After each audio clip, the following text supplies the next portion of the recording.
Member সাহেব চুরি চুরটা আমি তো বহুত করতেছি,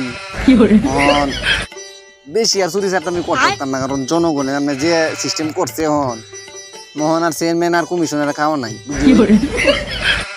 পরবর্তী নির্বাচনে ভাবতেছি আপনারা ফাঁস করাইলে তো লাভ নাই, কারণ আপনি চুরিও রইন, আপনি করুন না।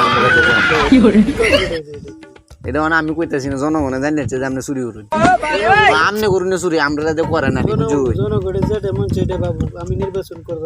আপনি নির্বাচন করলে আপনারা বলে ভোট দিত না, জনগণে কো বলে আকাইছে বলে সুর, জনগণে কইলেই দিত না, জনগণে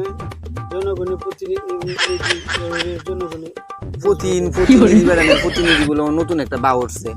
আপনি কি আর এই করতার বাইন, আপনি আমার মনে হয় নির্বাচন করতে পারতেন না, আপনি নির্বাচন করন লাগবো না। আপনি এক কাজ করুন, এটা কুললে টুললে আমরা লগে চুরি চুরটা মিটটা নিয়ে রইন, এই গেছে গাড়ি সুমন্য নির্বাচন কারইছি সুমন্যারে ভোট টুট দিয়ে মানে রাই এইটা নির্বাচন চাইলে দেবো আমি কি করা, আমরা লগে চুরি চুরটা মিট নামিও রই। চুরি করলে আমার আসসালামু আলাইকুম, আশা করি আপনারা সবাই ভালো আছেন, আমিও ভালো আছি। আজকে মূলত ভিডিওটা অনেকটা লেট হয়ে গেছে আপনাদের দিতে, কিছু মনে করবেন না, কারণ আজকে আমাদের এলাকায় প্রচণ্ড পরিমাণ বৃষ্টি হয়েছিল, যে কারণে ভিডিওটা দিতে আমাদের দেরি হয়েছে। কারণ আজকের ভিডিওতে এত বিনোদন হয়নি, তারপর আমরা নেক্সট ভিডিও আরও বিনোদন দিতে আপনাদেরকে চেষ্টা করব। ধন্যবাদ, সবাই ভালো থাকবেন, ততক্ষণ টেক কেয়ার, বাই বাই।